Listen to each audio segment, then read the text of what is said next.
Hello, hello, muy buenos dias, continuous liners. This is Meagan Burns coming to you live from a taco stand. Oh, gracias. Yes, perfecto. Perfect timing. My latte was just delivered to me.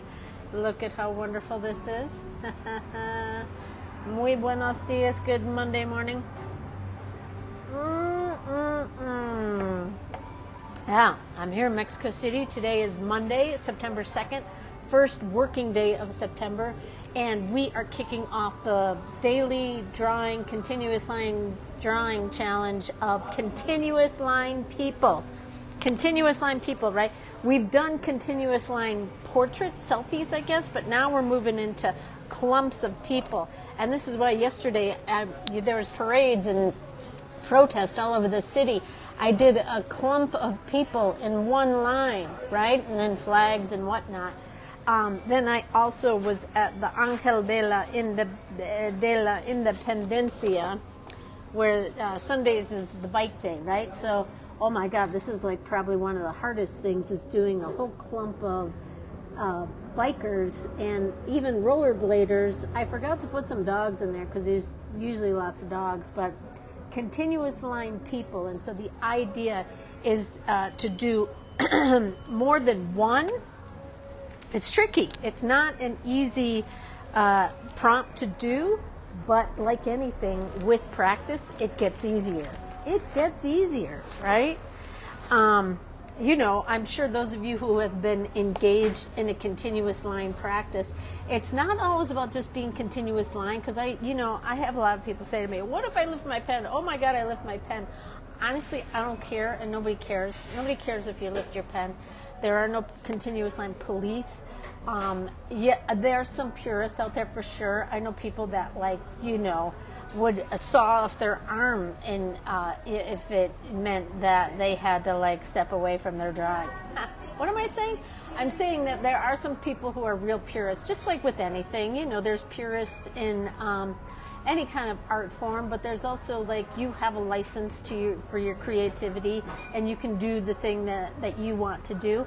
I applaud anyone and everyone who's a part of the continuous line drawing storytelling community, because it means you're dedicated to a drawing practice. And anyone who's dedicated to a drawing practice, not like me, but as I am, not in the same way, right? Because we all have our own pace and everything. But anyone who's dedicated to their own artistic practice in this day and age, I say bravo to you, right? These are, I say it a lot. This is not anything new. I say it a lot. These are good. These are chaotic times, and they're only going to get more chaotic. Well, I don't know. Are they going to get more chaotic, or because that whole early COVID years, those were super scary, right? So while things are still kind of scary, they're maybe not as scary as they were, let's keep things in perspective, like during early COVID days, or let's say wartime days, or, real difficult times, right? We all have difficult times. These days they're just really noisy, chaotic, noisy. I mean, the noise being generated out of the United States with the politics. The politics is like center stage, and it's exhausting, right? Oh, by the way, I'm in my little French corner cafe, Fournier Roussière. This was actually one of the first cafes that I did a continuous line drawing reel when I moved here to HOLA. They put their menu on the every day they roll it down and write it down. It's very cute. And then, so this is like one of the first places I drew. They have these beautiful little cakes here. And I remember I would buy myself a little cake, and it was like 60 pesos, and now it's like 150. Things have gone up everywhere. Oh, and then right out the door is a taco stand. So you got new, modern Mexico kind of French corner cafe, and then taco stands, which ruled the day for sure, right? Like, I'm getting ready to kick off my Mexico City workshop, and I mix things up with old and new. We do go to some more modern eateries because Mexico is very innovative with their food. I mean, honestly, it's a lot of tacos. I mean, really, when you're living here, it's like it's a lot of tacos. Now, when you're visiting here, it's like it's a lot of tacos, right? So it's all relative, right? I mean, don't get me wrong. Some of the best, honestly, best tacos I've ever had in my life come from this city. And I've lived in Mexico for a long time. San Miguel, you know, they have a food scene there, but it's really like fine dining and stuff that I really could care less about. I don't care about fine dining. I don't care about the hottest trends in dining. I don't like to go to I don't like to go to expensive restaurants. I've done restaurant marketing for years in Chicago and in San Miguel, and I could not care less about the dining scene.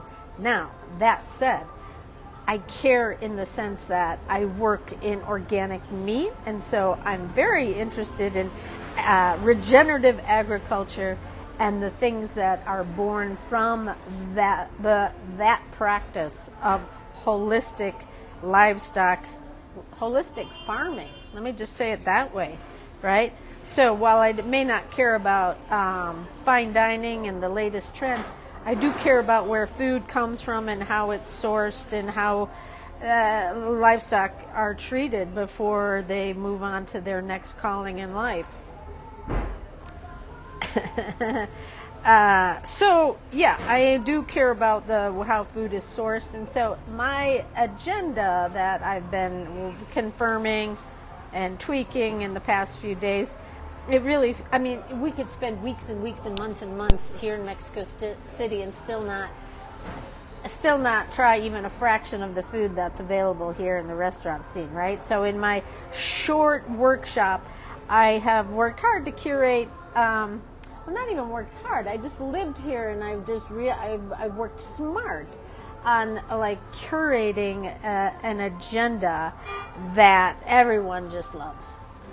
Myself included, right? Good food. It has a story. Not always. I can't sort. What was that Portlandia? That everything, all the food had a resume. The chicken had a resume. The beef had a resume. I mean, I know where my beef comes from in San Miguel because I work for the Cañada and I have a freezer full of meat. But when you're out having tacos, you can't expect them to know where these come from, right? I mean, it would be nice. Maybe we'll get there someday. Delicious. Okay, so I achieved one of my dreams this weekend. For years, I have been wanting a TLALOC piece of jewelry. TLALOC is the Aztec god of rain and storms. And there's a few jewelry stores here in Mexico City that make that, and they are expensive, right? And so, I mean, good jewelry is expensive, right? So I'm not trying to be like, oh, I have to buy the cheapest of everything. No. But I was just being, thrift-wise and shopping around. And this weekend, I found and achieved my TLALOC. Oh, he's upside down. There he is. Oh, there he is, the Aztec god of rain. Here, is he kind of out of focus? And look at this, his earrings move. Isn't that fabulous? And yeah, I have been looking for this ring or something, a TLALOC. Oh, I also got a Sacred Heart ring. Yeah, this is one of my favorite jewelry stores and in the whole city, and they have really cool stuff. So I actually checked it out, and I have been eyeballing the TLALOC, and I finally made the move because I'm going to Paris, and I want to represent Mexico. Not that I'm Mexican. Well, I feel Mexican by osmosis now. I want to represent Mexico in Paris. Now, that's a tall order. Maybe I should leave that to Mexicans. Yeah. I'm not trying to be cultural appropriation at all. I just have great love and respect for Mexico. Great love and respect. Look, I'm wearing the ajolote, which is one of the mascots here in Mexico City. It's the pink salamander of Xochimilco, who was almost decimated, and now there's great conservation efforts on to, is the word restore? what's that mean when you bring them back from almost being extinct? I can't think of the word. Anyways, great efforts of bringing the ajolote, and when we're in Xochimilco, well, that's where the ajolote is from, right? So, what was I saying? Oh, I was saying I have great respect for Mexico, and so when I'm going to Paris, I want to represent, right? So I got Nayarit. This is north of Puerto Vallarta, where I take my groups to Sayulita. They do beautiful beadwork in Nayarit, right? So I got that. I've had this for a while, though. I got TLALOC, the Aztec god of rain and water. Muy importante for the world, water, right? Sacred Heart. Yeah, that's like the energy emitting. What else have I? Oh, these are Huichil, which is close to this. This is more like Jalisco, the beading. Oh, and the crystal. Crystal, I don't know where that's from. But yeah, so I'm bringing Mexico with me when I go to Paris, because you know, I am all about, what am I all about? I'm all about, no, that's not even the right thing. What am I saying? I'm saying is that I feel very proud to have been able to live in Mexico all these years. And there, you know, it can be frustrating with a number of things. But at the same time, I think it's just such a beautiful country, and I've learned so much. And I've become an artist here, right? And I grew my business and, you know, taken workshops on all these great adventures. So I have great love and regard for this country. And so when I go to Paris, I want to bring a piece of it with me. And not that I'm going to be, like, I remember when when I was living in Chicago, my mom was a Green Bay Packer fan. And when I lived in Paris for almost a year, and when I was on my way, she gave me a gift, and it was a Green Bay Packer sweatshirt. Now, if that were today, I would proudly wear it, right? But that was like, how old was I? I don't know. I was in my late 30s or something like that. And I was like, oh, no. Whoops. No. There will be no Green Bay Packer sweatshirts in the Jardin du Luxembourg. And I'll see, now I'm going to cry, because I think back to that. My mom, she was so proud, like, happy to give that to me, right? Like, that was something that she loved and she was proud of. Oh my God, I'm going to cry about the Green Bay Packers. But I just think, like, she did that with such love, right? Like, oh, you're going to Paris, and here, I want you to have this Green Bay Packers sweatshirt. I would wear that Packer sweatshirt now. Back then, I thought I was too cool, and I really wasn't. My God, I wasn't cool at all. Okay, I got little tears here. All right, enough with that. So, here we are in September. So it's continuous line people, and I'm excited about that. In fact, I'm going to draw these people sitting here at the taco stand once I get through my. In fact, I'm going to do it right now. I'm going to finish big with the heart, because that's muy importante. Do things with heart, right? Like, these are such easy times to get, I mean, I suppose you can always say that. It's so easy to get triggered and get angry, right? It's so easy to get triggered and get angry. Everyone's got, like, this opinion. The nerve. And there's a lot of, like, political divisiveness. My God, is there political divisiveness, right? So it's very easy to get offended. So remember, before you get triggered, try to stop yourself. I try to stop myself, because I can get triggered, and I can get triggered by the whole MAGA thing. I want that, I'm going to say it, I want that whole movement to die. It's driving me crazy. Oh, so, okay, so how can I go easy on MAGA? Go easy on I don't know yet. It's like Donald Trump. Like, I can't wait till he, like, goes away. And so how do I have grace for a man that I cannot, he's not even a man. How do I have grace for a thing that I have zero regard for? All right, now I'm getting triggered.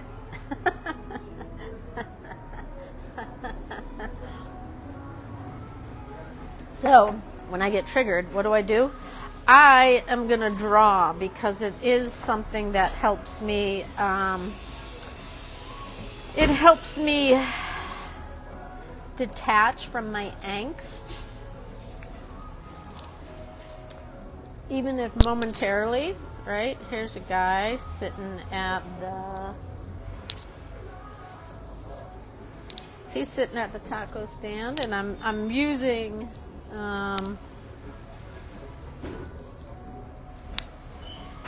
Okay, I'm using a sheet of paper that I made a mistake on yesterday, so I'm drawing around the doggy, and let's see. There's his big foot, right? Here, maybe. Oh, you can kind of see him. Let me see. That's what I'm drawing right there, that guy. I think he's the owner. I see him there all the time. Yeah, so I'm drawing this taco guy. I'm going to put a taco in his hand.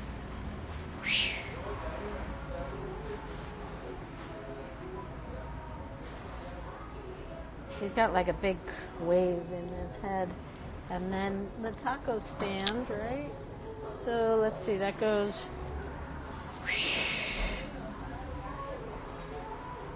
And then there's a woman sitting there. They're having a very engaging conversation.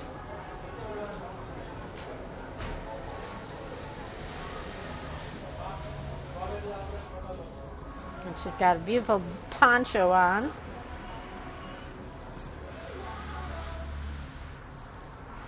Oh, isn't she adorable?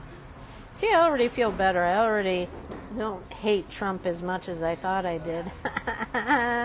Okay, I still hate him. And then...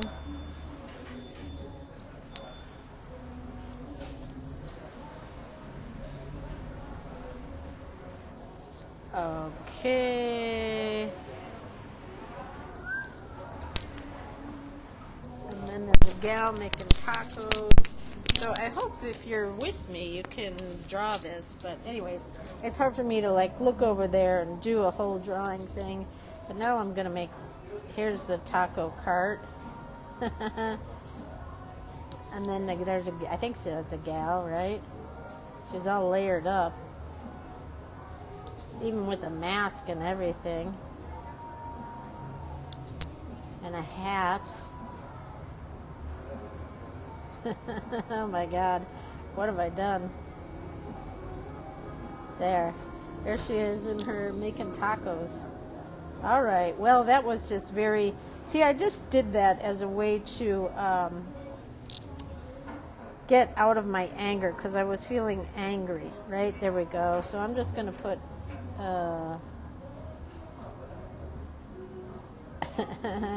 not every drawing is going to be on its way to the Louvre, right? Sometimes you just need to do a drawing just to get out of your head. And that's literally what I just did here.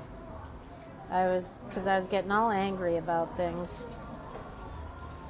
Oh, but I also cried about Green Bay Packers, right?